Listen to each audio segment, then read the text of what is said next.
Hello, everyone. Welcome to the 7th episode of our podcast, Musicality, a show where we dive into the lives of composers. I'm your host, Joycelyn. And I'm Sarah. And today's episode is going to be a little different. Normally we have tea to tell you guys about, and I guess there is tea, but we will be learning about Florence Price and all of the adverseness she faced and was still the best to ever do it, truly. So very excited, but it's a little bit of a different format today. So yeah. Okay. And before we get started, I will include a quick trigger warning. This podcast includes a discussion of mature themes, including racism and sexism. It is crucial to approach this content with an open mind, respect for boundaries, and an understanding of consent. Thank you for your understanding, and we hope that you find value, education, and respectful insights within the episodes of this podcast. So, Florence Price was an American classical composer, pianist, organist, and music teacher, and she was born in Little Rock, Arkansas, or Arkansas, back in 1887. Sorry, Arkansas, not Arkansas. Why is Kansas, but Arkansas? Yeah. Make it make sense. I always think of that vine. Why? Explain to me. Okay. She was the daughter of a dentist and a music teacher. She studied piano with her mother, a soprano and concert pianist. Now, her family recognized from an early age that she had skills in the musical arena, and they recognized that and encouraged her throughout her early childhood.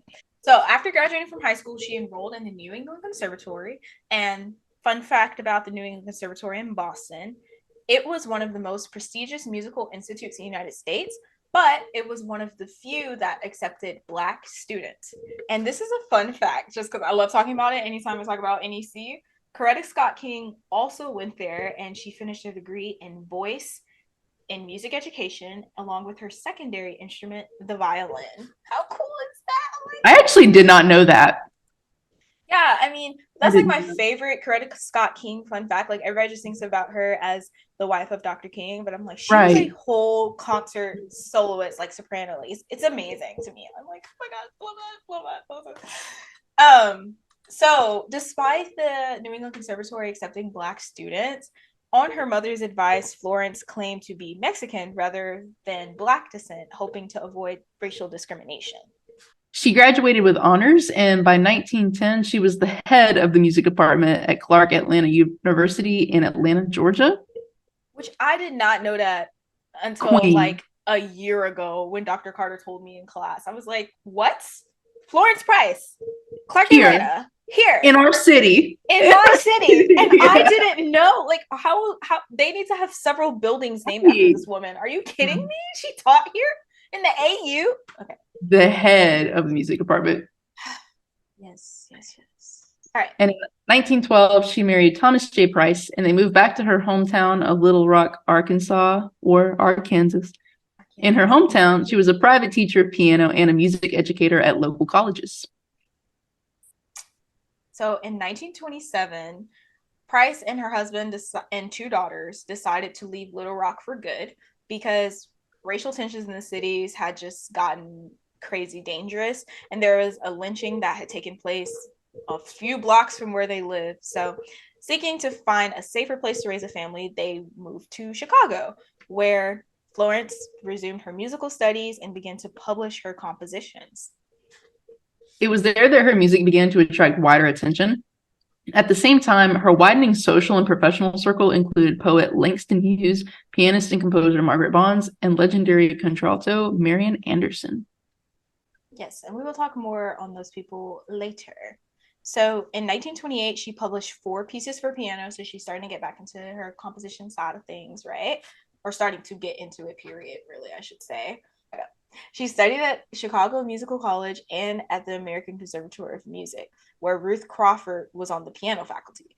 Ruth Crawford was an African-American composer and folk music specialist, so super cool. But 2 years after moving to Chicago in 1929, we all know what happened on Black Tuesday. Wall Street came tumbling down and started the Great Depression, which caused Thomas to lose his job. And financial stress just started to take its toll on him and their marriage. In 1931, Flo P filed for divorce after nearly 20 years of marriage.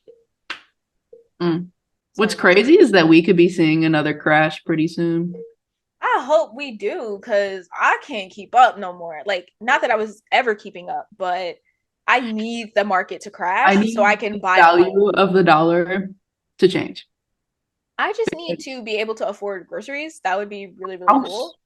A house, groceries, gas, basic necessities, healthcare.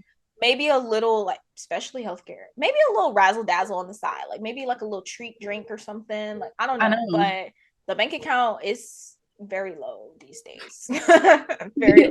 It could happen. It's so hard. That would be, I don't want it to be like bad, like where people like lose their homes and stuff like that, but I really need us to get a handle on corporate greed. I really need us to do that. That's what I would like to happen. Unless they're rich. If they're rich and they're losing houses, oh, they can lose their houses. I agree. Let's turn every like billionaire's mansion into a homeless center and for rehabilitation. Let's do that. Yeah, I'm good with that. Let's put me in Congress. Put me in Congress. Jackson Group in 2024. Honestly, that'd be like the latest musicality collab. Has had her 2 daughters like after they divorced. So she started working as an organist for silent film screenings and composing songs for radio ads just to make ends meet. And since they were struggling financially so bad, Florence and her daughters moved in with the family of her friend and student, Margaret Bonds, whose mother, Estella, was a leading light in Chicago's vivacious musical community. I think this is so cool because, like, you know, we always hear about like the Harlem Renaissance, but Chicago also had its Renaissance of sorts, and these people were like definitely super heavily involved in it. And like Margaret Bonds, I can't remember if you were there, Sarah. I don't think you were, but I went to ASO, Atlanta Symphony Orchestra, when they brought in Michelle Kahn to play Florence Price's piano concerto, which was amazing.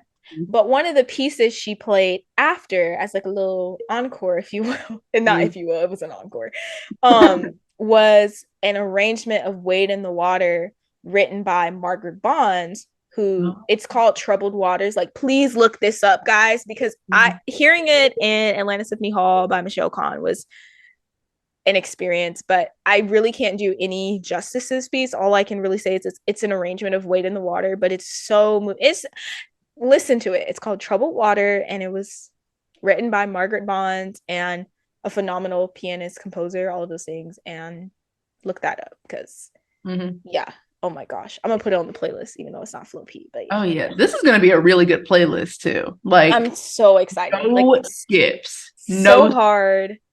It was so hard to pick a good piece, like my favorite piece, because I was like, I don't know, man. They're all so good. Yes. Soon, Florence became the director of the Chicago Treble Clef Club, a group that organized recitals and events around the city. So cool. Okay, sorry, I just had to put that in there. She was an active member of the National Association of Negro Musicians, an organization that to this day is dedicated to uplifting and preserving the music of African Americans. In this club, in this organization, she met Marian Anderson, who I will talk about later, and William Dawson, who was another African-American musician. And it's just very much Chicago Renaissance, like on the classical side of things. Like, I think it is so cool, and it's really interesting to see, like, they were all friends and worked together. Like, did they realize the type of impact that they would have? And we would be talking about them 100 years after the fact. Like, I wonder, like, are we going to be like that? Like, that's kind of like, yeah, you know, like, are we going to be Atlanta Renaissance? That reminded me, I can't remember what orchestra it was, like, you know, because Florence Price's music has been programmed a lot within the last, I would say, 2 or 3 years, because like now, you know, there's like this resurgence of her music, but yeah, we have it now. So there was more on that later. There was some article and it referenced how like now we're in the Florence Price Renaissance or something, and I was like, I love that. I was like, because we really are. Like, I feel like Margaret Bond's music was, I mean, not saying it's been performed heavily compared to like Beethoven, Mozart, but like her music was a little bit more well known because we didn't know about Florence Price. But yeah, very cool. In 1932, she and her housemate, fellow composer Margaret Bonds, entered the Wanamaker Foundation Awards contest in musical composition for African American composers. She wrote Symphony in E minor when she was at home with a broken foot. I think that is kind of hilarious. Like, I'm sorry she hurt her foot, but the only thing that got her to like sit down and compose that piece was breaking her foot. Like, honestly, that would get me to finally start doing work too. Yeah, I mean, you ain't got nothing better to do. You take my mobility. Where am I something? Yeah. Her symphony in E minor is a 4-movement symphony with parts for 2 flutes, 2 piccolos, 2 oboes, 2 clarinet, 2 bassoons, 4 horns. Just imagine the vine sound in between everyone. No, I know. 2 trumpets, 3 trombones, a tuba, timpani, percussion and strings, which was a full orchestra, though at that time, no major orchestra in the United States had performed a piece by a Black woman. She's actually crazy for 2 piccolos. Like, I need to see the part. I've never actually played Symphony in E minor. Cool. I feel like it is. I think GSU just played it, but I graduated, so I didn't get a chance to do that. It's like that joke about like, how do you tune 2 piccolos? You shoot one. Yeah. Just kidding. If they're a good piccolo player, they can play in tune. Okay, it can be done. Exactly. I don't know. Like, I think it is harder to tune like saxophones personally. Like, absolutely. Like, beginning band saxophones tuning, because you can't. They just don't exist in an orchestra, so piccolos get the brunt of the joke. That's what it is. Also, have you heard of strings? Like, I know professional musicians are good in a symphony, but the fact that if you're just like a millimeter off, that whole violin section sounds like garbage. Like, it is insane to me. The fact that they have fine tuning pegs and then they have the large pegs. And even like their finger, like the placement to like automatically like be able to hear and make that adjustment, like, oh boy, much respect to the strings. Because gosh, it's times like that. I'm actually glad I'm not in the orchestra. Let me tell you. And they tend to run sharp. That's coming from a Witten person. But if somebody pulls out like strings. If someone pulls out like Bolero or pictures at an exhibition, I got it. Pray on some Mussorgsky, you got them. Yeah, then I got a deal. And certain concertos too, you know. So. Okay, moving on. Florence not only took first prize in this competition for her symphony in E minor, but she also gained an honorable mention. Bond also took first prize in the songs category. And one of the headlines that came out after this competition, this is what it said. It said, quote, $750 cash prizes, the result of injury. 2 women get all the cash given in music contests. Injury a help. And you know, that's like when we won our title, like with headaches or something. Literally, like, I didn't expect much, because what is this, like 1930s ish, right? Like, I didn't expect them to be, oh my gosh, congratulations to these women for their great compositions or whatever. But the fact that they like almost like poked fun of it and just be like, oh, the women get all, like, you didn't even put their name, it just completely brushes aside Price's and Bond's victories. And these events were explained inexplicable and just they're not going to happen again. Like, it was just like, oh, it happened, we're moving on, basically. Well, and because of an injury, like, really, can you blame the foot?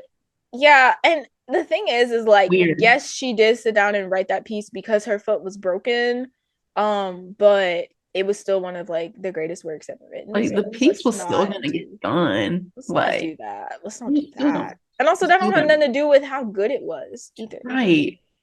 I'm like, are you saying, like, I'm not trying to bug, but like, if a man had won that, you know, they would have been going off like, oh, new up and coming composer, such and such and such wins cash prize, and it's just little things like that kind of really, well, I'll get to this later, but you just kind of always have to keep your foot on the gas as it involves like progress and diversity and all these, especially predominantly white and male spaces. So her symphony was performed by the Chicago Symphony Orchestra, and she was then catapulted into a life as a composer. Like this is who she is now. In 1933, at the Century of Progress World's Fair, and she was the first African American woman to have her work played by a major American orchestra. The Chicago Daily News called the symphony a work that speaks its own message with restraint and yet with passion, a worthy of a place in the regular symphonic repertoire. Like, you know how good you gotta be for that? Like, you know Yeah. how amazing for you to be an African American woman and getting Right. a Chicago white run newspaper to say something about that? Like, oh my gosh. Okay. But the performance of Symphony of E minor at the World's Fair was more aspirational than representative because Price's debut did not reflect on a century of steady progress, nor was it some sort of breakthrough that would dramatically change the world for women composers as well as Black people. You know, while it might have initially appeared as the first in a train of dominoes with orchestras in New York and Europe waiting to just jump on it, that's not really what happened. And Florence Price unfortunately found herself on lesser stages. And even though that was the case, she still continued to compose for 20 years and has tons of works that critics agree are far superior to that first tentative composition, that Symphony in E minor. Like, she just basically kept getting better. And her later symphonies were performed by women's groups and second-rate regional orchestras later. But to go back to that Arkansas Times article, what I was going to say, there was an article written by the Arkansas Times in like 2021. So this is kind of after we've rediscovered Florence Price's works. More on that in a second. And it was published at 3 a.m. I was like, I don't know why y'all put the time that she published this article on here, but basically the author talks about how her work being performed at the World's Fair didn't really do anything in the sake of progress. It kind of just happened, and then that was it. And she said, quote, the authors of this programs were apparently oblivious to the irony of presenting a Black woman composer as a symbol of progress at a fair where restaurants refused to service Black women, Black customers, and women were similarly ignored. And I think that is also very telling, you know, and this can even be applied to today, you know, like people think like, oh, you have one thing that's like semi-diverse. Well, there you go. That's it. Like, you have to keep your foot on the gas here. And also, like, how can you say that's diverse when this oppression exists over here still? You see what I'm saying? Like, the Mm-hmm. irony of it all. Like, it was like with, I think it was Juneteenth when we Yeah. made Juneteenth a national holiday, which is like super cool. But it's also like Black people are getting shot in the streets by police. So like, Mm-hmm. Juneteenth is cool, but like, what about that? What about that right there? You know, it's Right. very performative. It just feels more like a band-aid for a larger issue. Yeah. And in this case, I kind of hate to say it, but it also feels, I don't even know if I want to say it's performative, but it is perform like that's kind of how it turned out, like historically. Mm-hmm. Yeah. Despite the success and the fame it brought her, Price struggled throughout her life for opportunities to have her music heard. In 1951, Florence was contacted by Sir John Barbaroli, yeah, the the musical director of the Howell Orchestra in Manchester, England. He commissioned her to compose a symphony incorporating the traditional spirituals that had become synonymous with her work. And so Florence completed the score, but health issues prevented her from attending the premiere performance in Manchester. Nonetheless, her reputation had finally reached Europe. Yeah, so this is like 20 years after the Chicago Symphony uh Mm-hmm. performance, which Chicago Symphony is like one of the greatest symphonies in the United States, you know. It's crazy it took 20 years to get to Europe.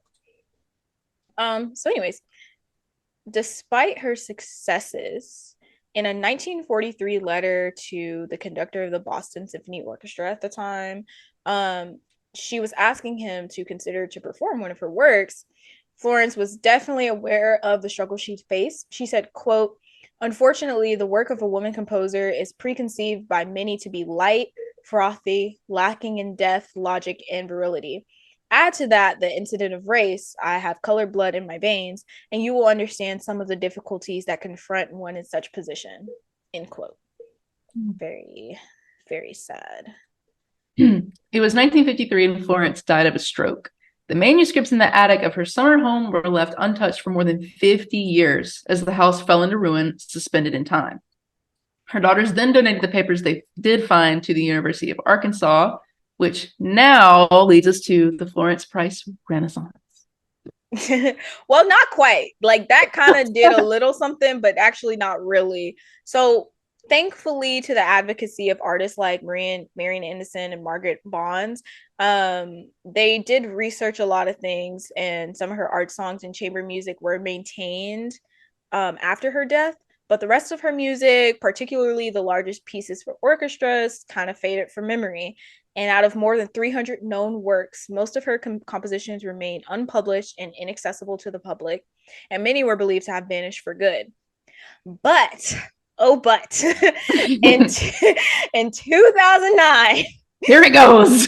Vicky and Daryl Gatwood were preparing to renovate this old house on the outskirts of St. Anne, Illinois. They're about to house flip, okay? A small town 70 miles south of Chicago. And this house was one of the several that they had purchased and had been associated with a Black country club. So very much giving it was giving house flipping. It was. I'm gonna just leave that. I'm gonna leave that alone. Just give it. It's a raised eyebrow house flipping. Okay. It was in a sad state though. It was vandalized. There was a hole in the roof from a fallen tree branch. But hidden inside lay unexpected treasure, a file cabinet and boxes full of music manuscripts and papers that were signed Florence Price. And a lot of papers did sustain water damage. But thanks to them finding all of her work that had just been sitting in this house basically rotten away, that is what led to this Florence Price Renaissance. So I'm so thankful that they did house flip this house and went through it before they knocked it down, because oh my gosh, we would not have any of her music basically now, you know? Do you imagine finding that too? Like you're just cleaning this old room and you're like, oh, it's probably just like junk, whatever. And then you go through it and it's like signed. I think I would literally like pass out. Like, yeah. I mean, I would wake up and then be like, oh my gosh, I have to get this somewhere. But like, I'd probably I'd be like, smell the paper or oh something.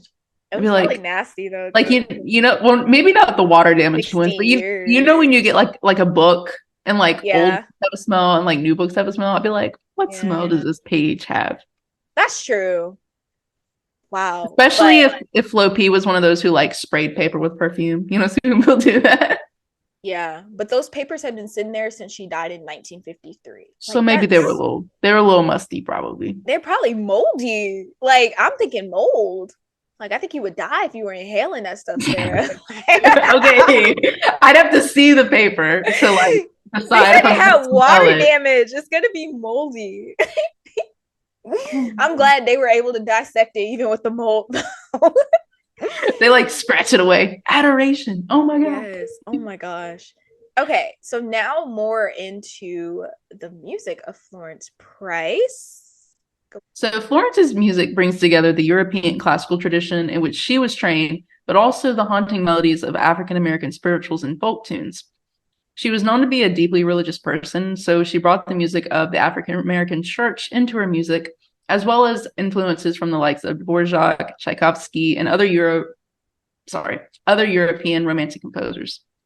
See, I don't even know if I love to say that too much though, because like I feel like Dvorak got a lot of his style from America, specifically Black people. Right. So I agree. It is similar to the style of like Romanticism. Yeah. But I don't know if that's really fair to say either. Right. Yeah. That's one thing I've noticed too, is like her music tends to be programmed a lot with Dvorak. And I don't think that they're that similar. They are similar to me. I think it's just I don't think it's fair to say that she was influenced by Dvorak though. You know what I mean? Yeah. Like I think their pieces are. Where was that from? Where was that from? As that article, I think it was from Arkansas Times. Oh, well, we're quoting them. Yeah, quote. End quote. So The piece I chose as my favorite was Five Folk Songs in Counterpoint for string quartet. And normally I'm not like a huge string quartet person, but Mhm. I do love this piece because it's just a collection of spirituals and other folk songs. It's really one folk song or two folk songs she's throwing there. The first movement is Calvary, then Clementine, Drink to Me Only with Thine Eyes, Shortening Bread, and then the last one, Swing Low, Sweet Chariot, which I absolutely love. And all she does, well, not all she does, like it's just huge, right? But she took these Negro spirituals melodies you're really familiar with and puts them in counterpoint. Like literally, for those who have Mm. studied music, you know how counterpoint goes, and we learn how to like compose counterpoint melodies. Like doing that to a spiritual is insane to me. It's Mm-hmm. insane to me. So that was my piece. It will be on the playlist. Please take a listen. It's like about 15 minutes long, I think. Yeah.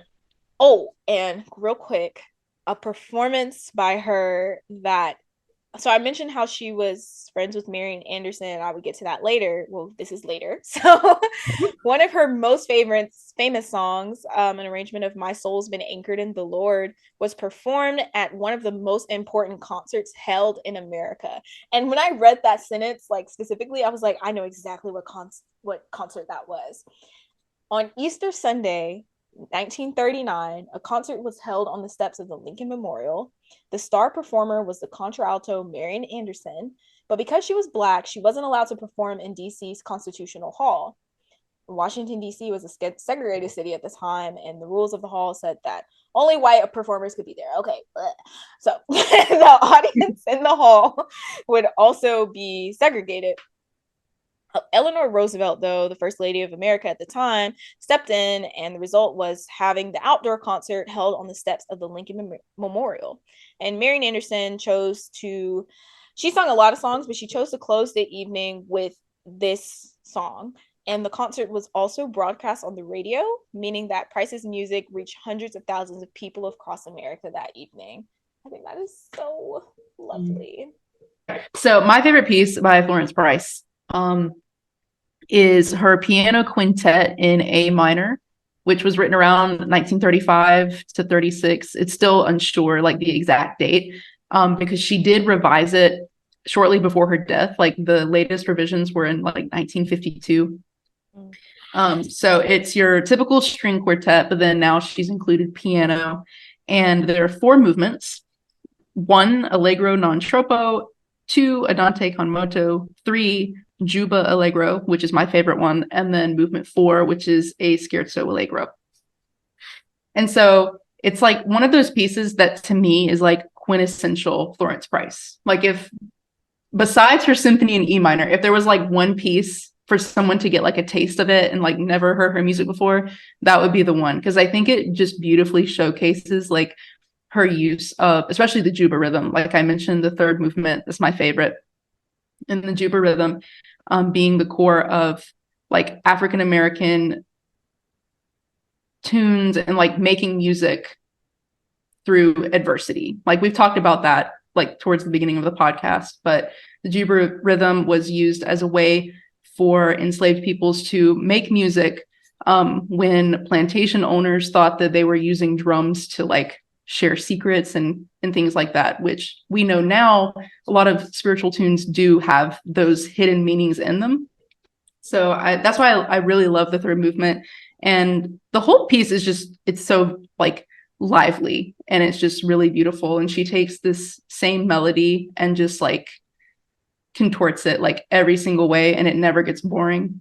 So that's my Cool. Well, thanks for tuning in, guys. We didn't really have tea. I mean, other than the tea of oppression, because Yes. So we hope you enjoyed today's episode. We hope that you learned a lot about Florence Price, and we really do hope that you go and listen to her music, because I think a lot of I just think a lot of it will make a lot of sense if you can hear her music and why it's so important and why we are so excited that her works are available for us to listen to, you know? Because there's a lot of composers out there where I'm like, honestly, if I never listen to this, I'll probably be okay. But she's not one of them. Like, it was truly a life-changing moment for me to hear a lot of her stuff. So we hope that you will also discover that and enjoy it too. All right. Anything else, Sarah? No, I'm gonna go listen to Piano Quintet again for sure. I'm definitely about to pull up my 5 folk songs for sure. Oh, so for next month, we will have 1 episode because your girls need breaks too. You know, it's the holidays for us too, okay? So we'll have 1 episode for December, and we will be talking about the King of Christmas, Tchaikovsky. So we hope you guys have a great month till next time that we see you. Peace out. Peace. Bye. Bye.